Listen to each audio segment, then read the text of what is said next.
What's your take on night eating? Do people eat, is there a lot of night eating?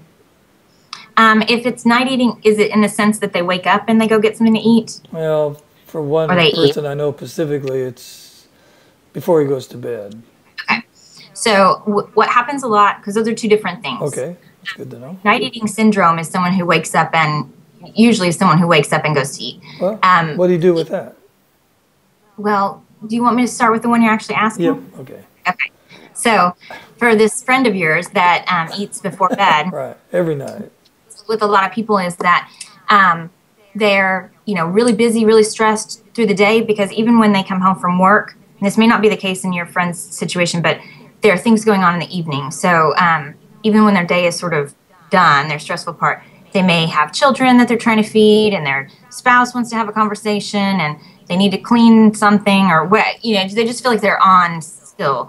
And so a lot of times, once everybody sort of goes to bed, is when people will night eat because it's like their little time to themselves. So they're basically trying to self-soothe and like calm down from the day, and they're doing it with food.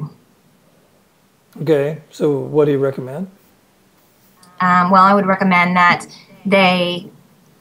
ultimately we work on them identifying their feelings through the day, but at least at that point, when everybody goes to bed, I would at least have them do some journaling there. Even if they said, a lot of times I tell people, you can say, okay, I can eat like a crazy person after this. I'm just going to journal for 5 to 10 minutes just to try to see what's there. Because once you eat a whole bunch, it's really hard to figure out what the heck you were feeling because you're now numb to your feelings. So I'll ask them to journal. The other thing I would do is try to figure out how long it's been since dinner. They probably actually do need a snack, but I would still want them to journal first so they don't take those emotions into their snack.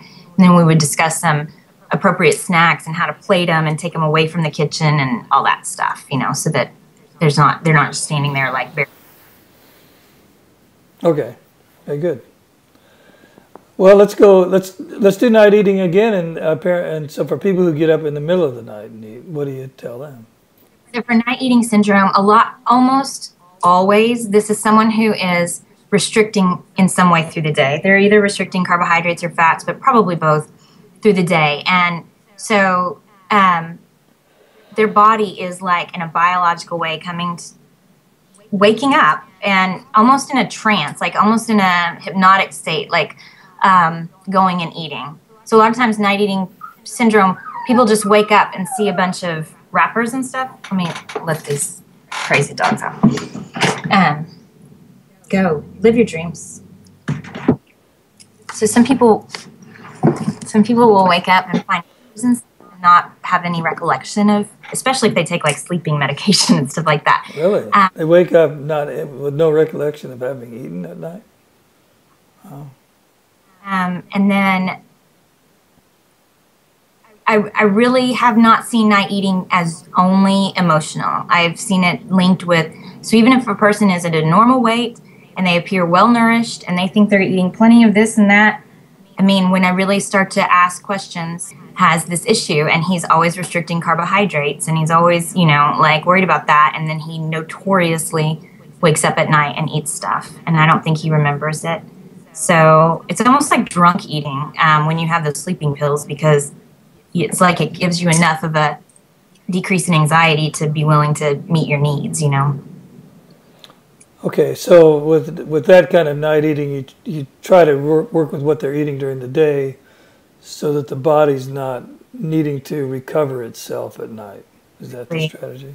Genius. Jordan, you've got this down, man. Okay. What I would do is to make sure they're getting enough carbohydrate and fat through the day to decrease that eating, and it works. I've seen this work. It's just people don't, on your own, it's hard to know how much to do because people just way underestimate their needs on those things. So people don't realize how much they need to add,